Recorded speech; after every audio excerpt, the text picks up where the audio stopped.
This Japanese garden is located on a hill within Washington Park. Before reaching the main gate of the garden, this section of the stream has disappeared, exposing the waterproofed foundation and stacked stones. These stones are not randomly piled up. They are carefully arranged to imitate the form of a flowing stream, artificially stacked to create a landscape that appears naturally formed.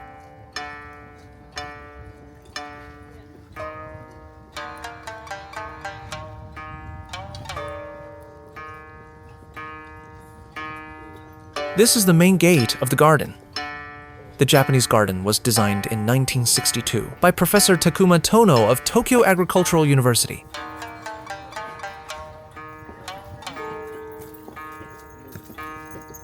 After entering the main gate, you can clearly feel that the plants and garden stones are maintained with greater care.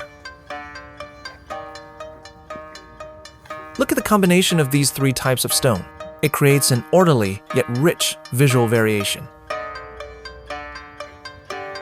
The stone inlays set into the concrete ground are quite labor-intensive. It looks like the branches of the plants were pruned not long ago. Pruning is very important in Japanese gardens, removing branches that disrupt the overall form, so that the beauty of the plant's natural lines becomes more prominent and simplified. Weeding is also an essential daily task in the upkeep of a Japanese garden. Oregon's moist air allows moss and similar vegetation to thrive quite well. The spacing between the plants also feels very comfortable. Visma, the breathing space between objects, creates a sense of connection, yet also separation. This garden incorporates 4 different styles of Japanese gardens. Each one represents a different historical school of Japanese garden architecture: the Strolling Pond Garden, the Karasansui, the Flat Garden, and the Tea Garden. This rest pavilion is an exquisite example of Japanese architecture.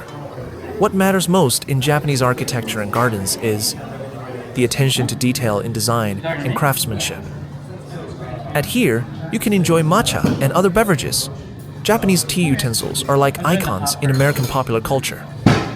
Highly recognizable symbols that have represented the way of tea from ancient times to the present. In the next video, we'll take a look at American cultural icons.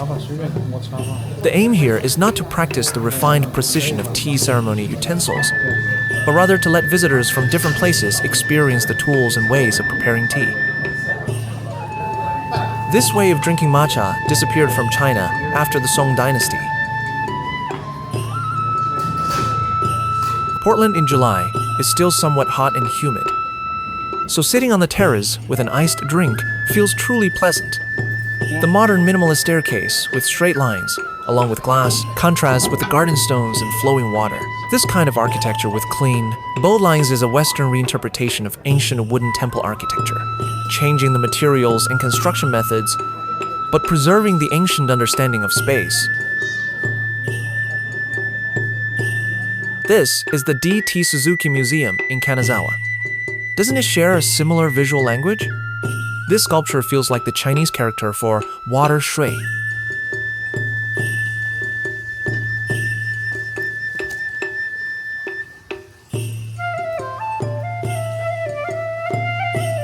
On this interior wall, every wooden plank was carved by hand with a chisel to create undulating surfaces.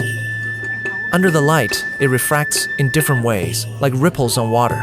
In Japanese architecture and gardens, the time-consuming craftsmanship is often hidden in these subtle details. Notice how the stone arrangements at the bottom of the water and along the right side wall echo one another.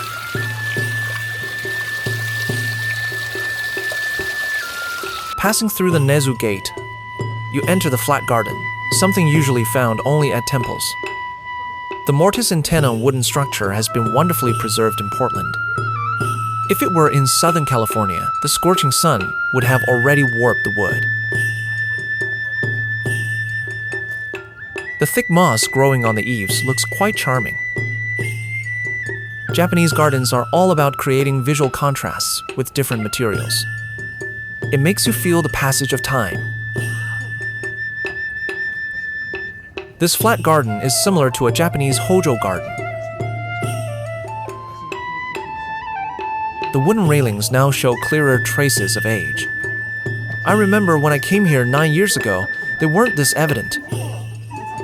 This room in the building was originally meant for Buddhist rituals.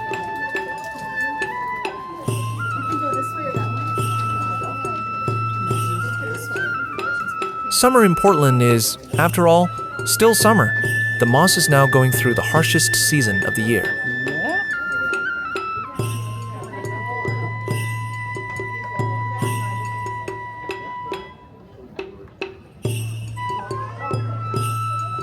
This photo was taken in October 2016.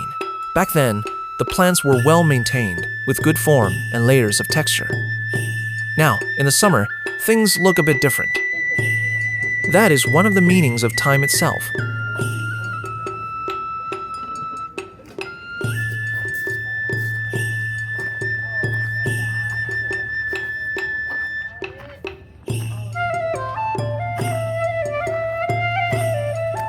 The effects of climate are especially visible on wood.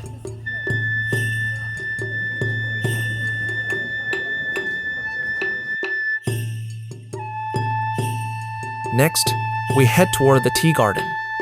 The moss in this area has grown beautifully. I especially love how the moss wraps around the garden stones, quietly showing you the power of time. Within a single space, visitors from all over the world can experience several different types of Japanese gardens. The designer wanted people, in one visit, to gain as much understanding as possible of the various traditions of Japanese garden culture. The winding paths here, with flowing water, bring a sense of vitality, conveying the refined aesthetic sensibility of the garden's creator.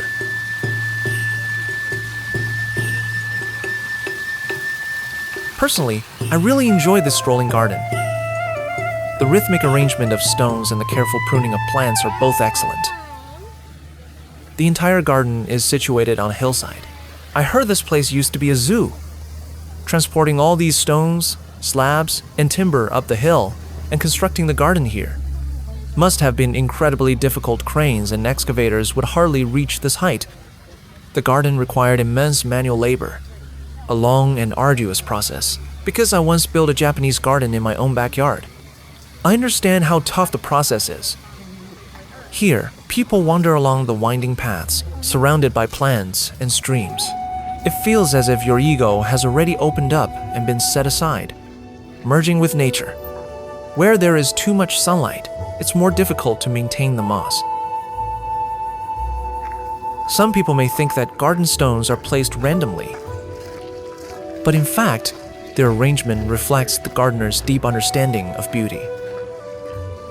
From different angles, the stone compositions must express the designer's philosophical vision and aesthetic experience. In Japanese gardens and architecture, details often lie in places that seem unintentional. For example, the sharp corners of a pillar's edge are carefully chiseled by hand. You may ask, why? Because being too direct is not something favored in Japanese culture. And this also helps prevent damage from knocks and collisions over time. It also adds layers of visual variation. You can imagine how challenging it must have been to transport these stones and plants and construct the wooden structures on this hillside.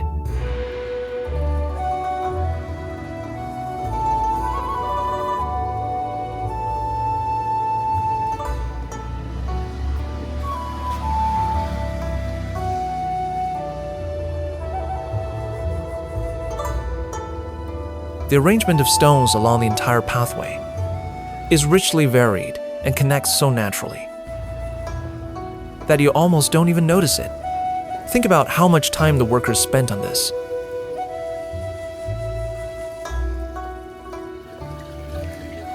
The winding paths, viewed from different angles, add layers and depth to the landscape.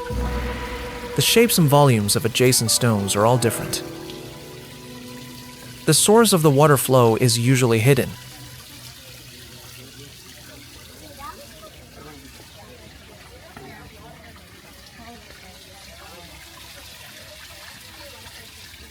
From low to high, you enter the tea garden. The stone steps along the pathway are made by piecing together many individual stones for each tier.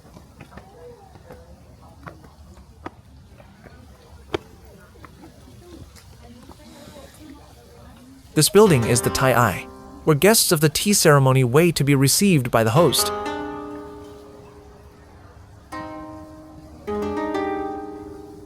The curved arrangement of stones connects the square concrete ground with the surrounding environment.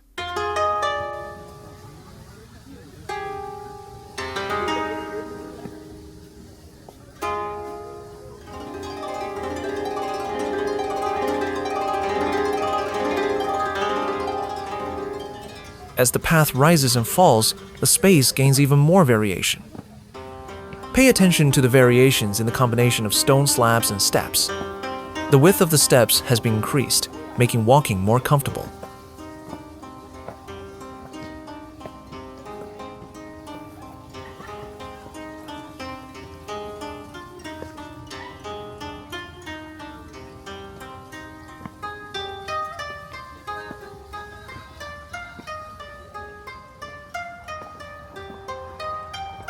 Before entering the tea room, guests stop here to cleanse their hands and mouths.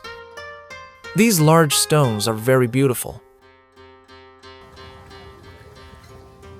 The fences, made with alternating wooden slats and boards, show some signs of age. In Japanese garden design, creating the garden is only half the work. The other half is maintenance. Removing weeds, trimming branches and leaves. In such a large garden, the amount of work is considerable. Time is needed to maintain a refined visual experience.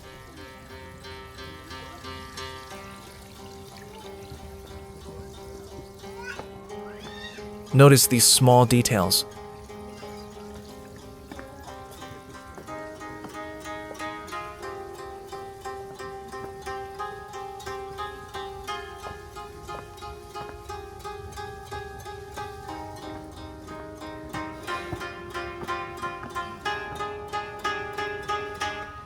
Plants are used to block the view of the dry landscape garden from the entrance. Now, turning around, you can see the Karasansui garden. 9 years later, I am seeing this Karasansui again. Bamboo roots are extremely aggressive. I imagine there must be some protection under the soil, so the roots won't spread outward.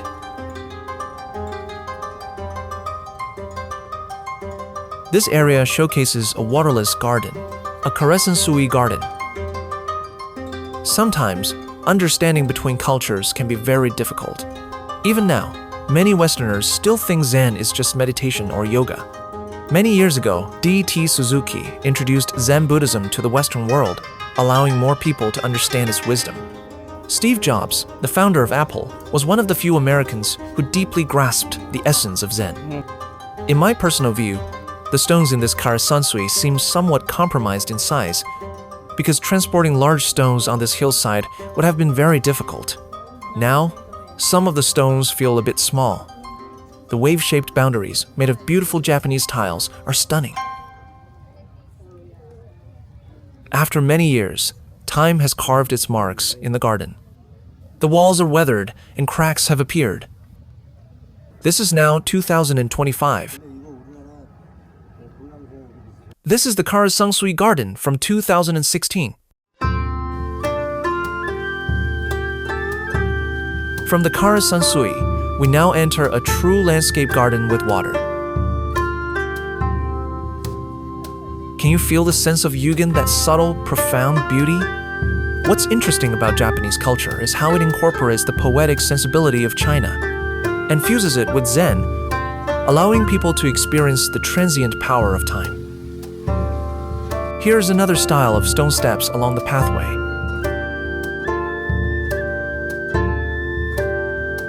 Adding visual variation to the landscape within the same area.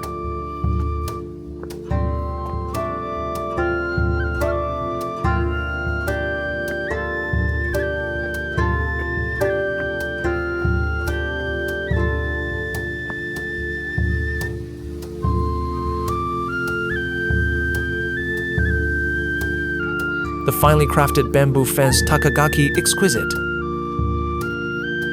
Inside is the tea ceremony space for receiving guests. The design features an open space with rooms within rooms, allowing visitors to experience the atmosphere of the tea ceremony environment. The garden of this tea room is not open to the public.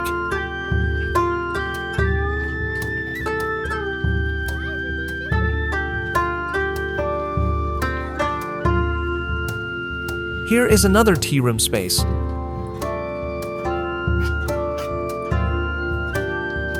Another type of tie-eye waiting area.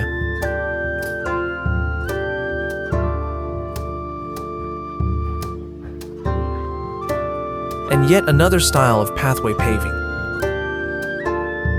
Within a single area, different treatments of surfaces and floors are displayed.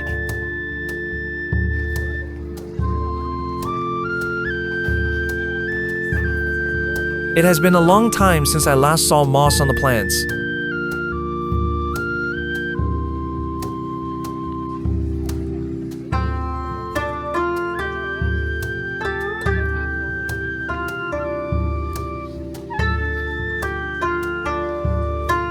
This gate is made of wood and bamboo. Passing through this gate, you enter another Japanese garden with a pond.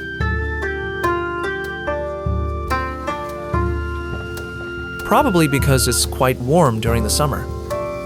The water in this koi pond is quite murky and even has a slight odor.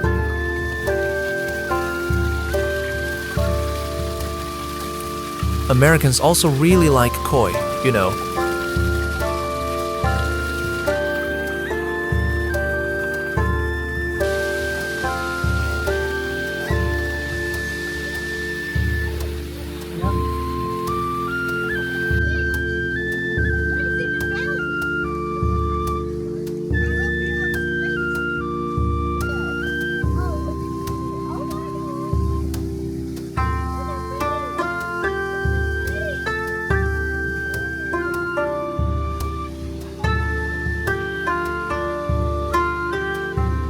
I'm not entirely sure if these are planted irises.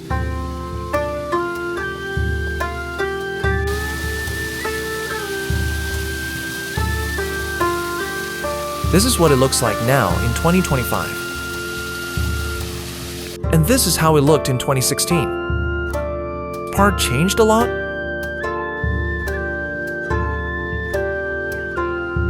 Japanese gardens weave time into their essence. You can watch how plants change with the seasons, how moss spreads throughout the garden. There's no eternity, no perfection. This kind of shishiodoshi device is very interesting. It was originally used in agriculture to scare away animals. In the garden, it adds even more to the quiet, subtle atmosphere of Yu General.